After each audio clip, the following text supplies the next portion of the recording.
So last week, I had a lot of emails from students who were really having difficulty on the IXL about clauses versus phrases. So I wanted to give my own little explanation, and then I'm going to go through IXL and show you guys some examples and explain whether it's a clause or a phrase and why. So just as a little recap, clause and a phrase.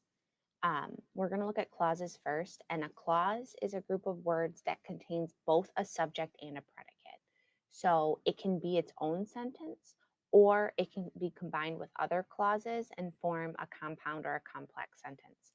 So the sentence Samantha grew up in a bilingual family, so she can speak two languages fluently. So when you're looking at she can speak languages fluently, what's bold right there, that's considered a clause. Now, if you look at that, what is the subject? The subject is she.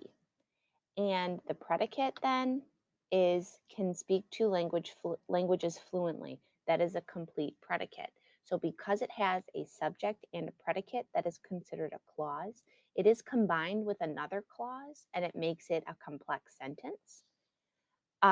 If you look at the second example, the Hall of Records, which is found behind Mount Rushmore, contains copies of historical United States documents. Now, if we look at the bolded section, which is found behind Mount Rushmore, is there a subject? Yes, there is. The subject, which is referring to the Hall of Records. And then the predicate, the complete predicate, is found behind Mount Rushmore. So there you have two examples of clauses, um, both containing subject and predicates. Now, if we look at a side by side of a phrase versus a clause, so on the left, you have the phrase took the train, and on the right, you have a clause Webster took the train. The difference between the two is that the clause, the second one, has the subject Webster, and that makes it a clause because it now has a subject and a predicate. If you look now at um, the second example, you still have the same phrase, took the train, and then you have as the clause, after Webster took the train. Now, it does have a subject and predicate, but that gets into something that is a little more um, complex of an idea, and that's where you have one clause that is a sentence, which is clause number one Webster took the train. It gives a complete thought, it stands by itself, and it's independent of other words. You don't need anything else added to it in order to make it a complete sentence because it already is a complete sentence. Now, if you look at example number two, or clause number two, it is an incomplete thought or idea because it can't stand by itself. It needs something um, after it to make it a whole thought because it has the word after at the beginning, after Webster took the train, it's incomplete. We're left hanging because we want to know, well, what happened after he took the train? That makes it a dependent clause. It needs to have, it depends on other information. It needs to have something else in order to make it a complete sentence. So that's part that's a little bit tricky with clauses and phrases is clauses can be a complete sentence, but they don't necessarily have to be. The biggest indication that something is a clause is if it has both a subject and a predicate. So now we look at phrases, and a phrase is any group of words that function together in a sentence, but they don't have a subject, they don't have a predicate, or some examples don't have either. So if we look at example number one, washed the dishes in the sink after dinner. We have a predicate because we have the verb washed, but we do not have a subject. Therefore, that is considered a phrase. The second one, the new physician at the hospital, that does not contain a predicate. We don't know, there is no verb to go along with and explain what the physician is doing or where is he going. And then finally, during the lecture on microbiology, this doesn't contain either a subject or a predicate.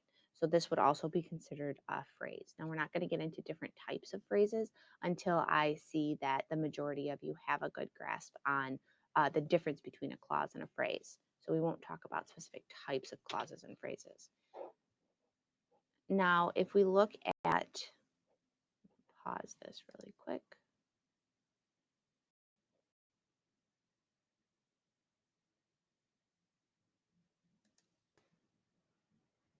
So if we go into IXL, this is the example Z1, and you're looking at just determining whether something is a phrase or a clause. So you're looking at just the words that are bolded to determine whether or not it's a clause or a phrase. So if you don't want to get yourself confused, don't worry about the information that's not in bolded. So we're just going to look at tsunamis are enormous ocean waves. You have the subject, tsunamis. Are would be the being verb, enormous ocean waves. Can that function as its own sentence? Yes, it actually is complete. It would be an independent clause. So I'm going to submit that. Now, example number 2, allows returns for 30 days.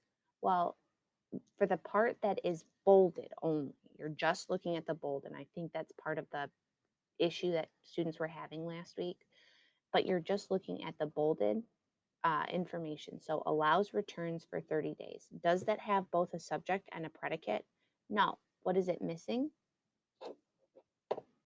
It's missing the subject, yes. So here would just be a phrase.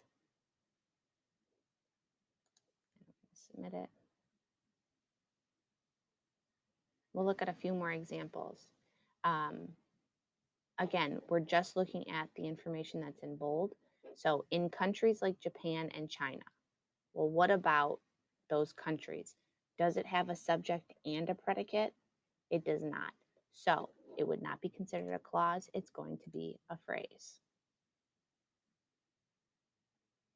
The U.S. Marshal Service is a federal law enforcement agency. That's a statement. It has a subject, the U.S. Marshal Service is would be our verb that starts our predicate. Is a federal law enforcement agency would be our complete predicate. So because it has both of those, it would be a clause. So I hope this helps explain a little bit more. If you're still having issues between the two, please reach out to your teacher, and you can ask to have it. You can share with your teacher, and they can help you uh, determine